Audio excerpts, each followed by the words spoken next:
اللہ تعالیٰ یہ خواب کیوں دکھاتا ہے بندوں کو؟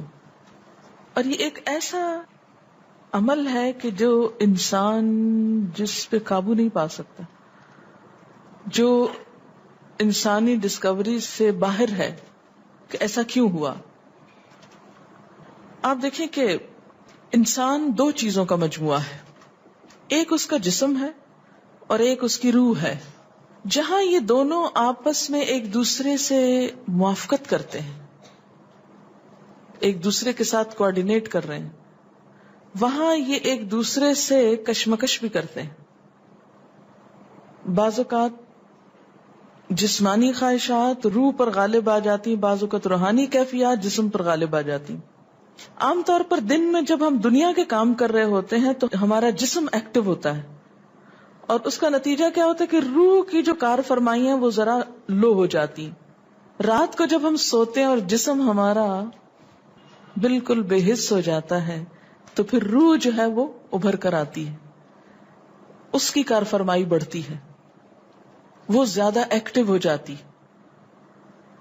پھر آپ کو قرآن کی وہ آیت بھی یاد ہوگی کہ جس میں اللہ تعالیٰ فرماتے ہیں کہ جب انسان سوتا ہے تو ہم اس کی ایک روح لے لیتے ہیں، جس کو زندگی دینی ہوتی ہے وہ واپس لوٹا دیتے ہیں، ورنہ جو دوسری باقی ہوتی ہے وہ بھی لے لیتے ہیں.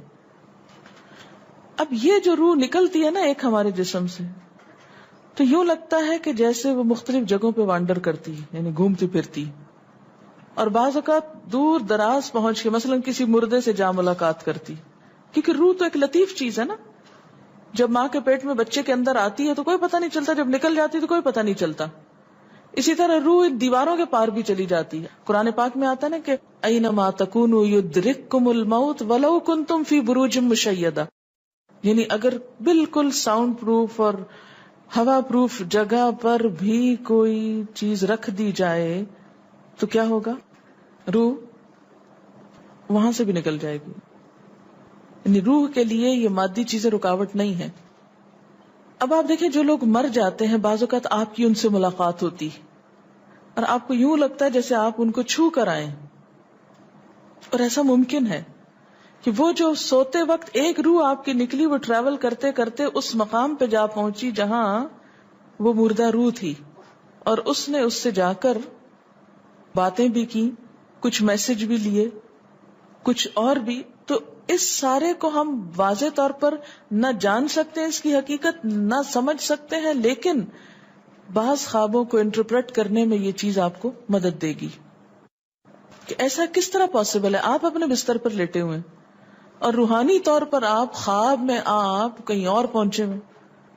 بعض اوقات آپ دیکھتے ہیں کہ میت آپ کو کوئی چیز دے رہی ہے، میت رو رہی ہے، میت خوش ہے، آپ اس کو دیکھتے ہیں وہ بڑے باغ میں بیٹھی ہوئی ہے. یہ آپ نے کہاں سے دیکھ لیا؟ آپ تو بستر پہ لیٹے ہوئے تھے. تو وہ جو ایک شعور سوتے وقت نکل جاتا ہے، جسم سے الگ ہو جاتا ہے، وہ ٹریول کر رہا ہوتا ہے ایک طرح سے، اور وہ ایسی جگہوں پر اللہ کے اذن سے ہی پہنچ جاتا ہے اور اس کو وہاں کی معلومات مل جاتی ہیں. اچھا، آپ کو یاد ہوگا وہ قصہ جو شہیدوں کا واقعہ میں نے آپ کو سنایا تھا، عراق میں جو صحابہ کرام کی قبروں میں سے ان کو نکال کر دوسری جگہ پر دفن کیا گیا. آپ نے دیکھا کہ مستقل کنٹینیوسلی 3 دن خواب آیا ایک شخص، جب اس نے اگنور کیا تو بادشاہ وقت کو خواب آیا، مفتی اعظم کو خواب ہے، اور مسلسل خواب میں وہ اپنا میسج کنوے کر رہے ہیں کہ ہمیں وہاں سے نکالو، ہماری قبروں میں پانی آ گیا. اور یہ بالکل سچا واقعہ ہوا، دنیا نے جس کا مشاہدہ بھی کیا. تو پھر آپ اس کو کیسے انٹرپریٹ کریں گے؟ وہ شہداء کہاں ملے تھے؟ تو بات یہ ہے کہ جیسے ہماری روح ٹریول کرتی ہے، کہیں ایسی جگہ جا پہنچتی ہے، تو ہو سکتا ہے کہ وہ اس مقام تک جا پہنچی ہو. یہ شہیدوں کی روح تو آزاد ہوتی ہے، ان کو اجازت مل گئی ہو کہ وہ ان لوگوں کی روح سے جا ملے، کیونکہ سجین قید خانے میں تو ہوتی ہے نا وہ روح جس کو مجرم روح جو ہوتی. لیکن جو مومن کی روح ہے، خاص طور پہ شہداء کی روح ہے، تو جنت میں کیا کر رہی ہوتی ہے؟ گھوم پھر رہی ہوتی، کھا پی رہی ہوتی. تو یہ بالکل ایک سچ ہے اور حقیقت ہے کہ بسا اوقات انسان خواب میں ایسے لوگوں سے ملاقات کر کے ان کے حالات کو جان لیتا ہے کہ ان پہ کیا گزر رہی. مثلا ان کو عذاب ہو رہا ہے. یہ عام بات ہے نا کہ میت کو جس حال میں دیکھو اسی حال میں ہوتی ہے. یعنی اگر خواب میں دیکھیں کسی نے اپنے والدین کو دیکھا کہ وہ بہت رو رہے ہیں فوت ہونے کے بعد، تو کیا کرنا چاہیے؟ ان کی طرف سے صدقہ دعا کرنی چاہیے. یہ بھی اللہ کی ایک رحمت ہوتی ہے کہ ان کو موقع دے دیا جاتا ہے کہ وہ اپنا میسج کنوے کر دیں. ایک طرح سے وہ اس کے دل کی بات نہیں ہوتی، الا یہ کہ آپ کسی انسان کے بارے میں بہت برا گمان رکھتے ہیں اور آپ اسے دیکھتے ہیں کہ وہ رو رہا ہے یا کچھ، لیکن کئی اور لوگ دیکھتے ہیں کہ وہ ہنس رہا ہے، کھیل رہا ہے، تو اس کا مطلب یہ ہے کہ پھر آپ ان دو کا کنٹرڈکشن کیسے دور کریں گے؟ تو پھر آپ یہ دیکھیں گے کہ جس نے خواب دیکھا اس کا اپنا نظریہ اس شخص کے بارے میں کیا تھا، کیونکہ اس کی اپنی بدگمانی تو نہیں اندر چھپی ہوئی تھی کہ جو سوتے وقت اوپر ابھر آئی اور اس نے وہ روپ اس طرح کا دکھا دیا، پھر وہ حدیث نفس میں آ جائے گی، دل کی بات میں وہ چیز آ جائے گی. ٹھیک. تو نبوت کا جیسے انبیاء علیہ السلام کو کچھ غیب کی خبریں دے دی جاتی تھی، اسی طرح عام انسانوں کو خواب کے ذریعے کچھ غیب کی خبریں دے دی جاتی ہیں. لیکن کسی بھی خواب کے سچا ہونے کی آپ کوئی دلیل نہیں رکھتے. ایس سچ واضح بات یہ نہیں کہہ سکتے کہ میں نے جو خواب دیکھا وہ بالکل سچ ہو جائے گا، یہ آپ دعویٰ نہیں کر سکتے. نبوت کا تو دعویٰ کیا جا سکتا ہے، لیکن آپ اپنے خواب کا دعویٰ نہیں کر سکتے کہ میں نے جو دیکھا ہے وہ بالکل سچ دیکھا. ہو سکتا ہے آپ کو شیطان نے ڈرایا ہو سکتا ہے کہ آپ کے اپنے دل کی سوچیں اور خیالات اس میں آ رہے ہوں، اور خصوصاً اس وقت جب دو متضاد آپ کو خبریں ملیں. مثلاً ایک شخص آپ کے پاس آتا ہے، وہ کہتا ہے کہ میں نے آپ کے بارے میں بہت اچھا خواب دیکھا. دوسرا آتا ہے کہتا ہے کہ میں نے آپ کو اچھے حال میں نہیں دیکھا. اب یہ فرق کس چیز کا ہو گیا؟ اس کے اپنے گمان کا فرق ہے. ایک آپ کے بارے میں گمان اچھا رکھتا ہے، وہ آپ کو اچھا دیکھنا چاہتا ہے لہذا وہ آپ کو اچھا دیکھ رہا ہے، اور دوسرا آپ سے حسد رکھتا ہے اور وہ آپ کو ہر قیمت پہ ختم ہوتے دیکھنا چاہتا ہے. وہ ویسے تو مار نہیں سکتا آپ کو، لہذا خواب میں مار لیتا ہے اور خواب میں آپ کا حال برا دیکھ لیتا ہے. تو وہ خواب دراصل کیا ہوتا ہے؟ اس کی اپنے نفس کی بات ہوتی ہے. اسی طرح بعض لوگ جو جھوٹ سے بچتے ہیں، دھوکے سے بچتے ہیں، جن کے اندر منافقت نہیں ہوتی، جن کے دل بالکل صاف ہوتے ہیں، ان کو بھی بعض اوقات ایسے خواب آتے ہیں کہ جو بالکل واضح حقیقت ایک طرح سے نظر آ جاتی. لیکن کوئی شخص یہ خود سے دعویٰ نہیں کر سکتا کہ جو میں نے دیکھا ہے وہ میرے دل کی بات نہیں اور وہ بالکل بڑی سچائی ہے، جب تک کہ وہ چیز عملاً سامنے نہ آ جائے.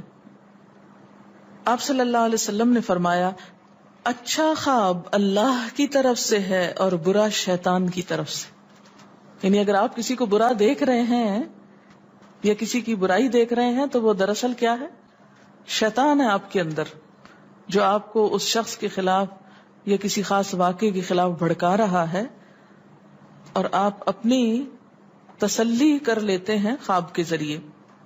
فرمایا پس جب کوئی شخص پسندیدہ خواب دیکھے تو اسے صرف اس شخص سے بیان کرے جس سے محبت اور اعتقاد ہے. یہ میرا مشورہ نہیں، نبی صلی اللہ علیہ وسلم کا ہے آپ سب کے لیے. بخاری اور مسلم کی روایت ہے کہ جب کوئی اچھا خواب آپ دیکھیں تو کیا کریں؟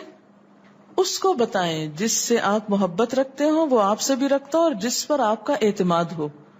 جیسے حضرت یعقوب علیہ السلام نے کیا کہا تھا بیٹے کو کہ مجھے تو بتا دیا، بھائیوں کا نہیں بتانا. اور جب مکروہ خواب دیکھیں تو حق تعالی سے اس خواب کے شر اور شیطان کے فتنے سے پناہ مانگے.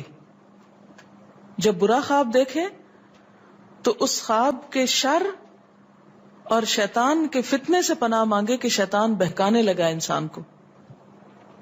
اچھا آپ دیکھیں کہ بعض اوقات یہ ہوتا ہے کہ جسے ہمارا کسی سے اختلاف ہوا ہے، عقیدے میں، گھر کے جھگڑے میں، کسی ذاتی اس میں، تو ہم کمزور ہوتے ہیں، مجبور ہوتے ہیں، اس کو کچھ کہہ نہیں سکتے. تو پھر ہم بعض اوقات اپنی تسکین کیسے کرتے ہیں؟ خوابوں میں کرتے ہیں. مثلاً ایک لڑکا کسی سے شادی کرنا چاہتا ہے اور وہ کر نہیں پاتا، اس کو وہ رشتہ مل نہیں رہا، تو وہ خواب میں دیکھتا ہے کہ اس کی شادی اس سے ہو گئی ہے، اس لڑکی سے. تو بعض خوابوں کی نوعیت بس صرف اتنی ہوتی، اس سے زیادہ اس کی حقیقت نہیں ہوتی. اچھا بعض اوقات جیسے کسی سے ضد ہے، عداوت ہے، دشمنی ہے آپ کی، اب آپ اس کو خواب میں برا دیکھ رہے ہیں، اس کی برائی دیکھ رہے ہیں، تو یہ دراصل کیا ہے؟ شیطان کا شر ہے جو آپ پہ غالب آ گیا ہے. آپ اس کی برائی چاہتے ہیں، ویسے کچھ کر نہیں پاتے، مجبور ہیں آپ، تو آپ خواب کے ذریعے وہ اپنی تسلی کر لیتے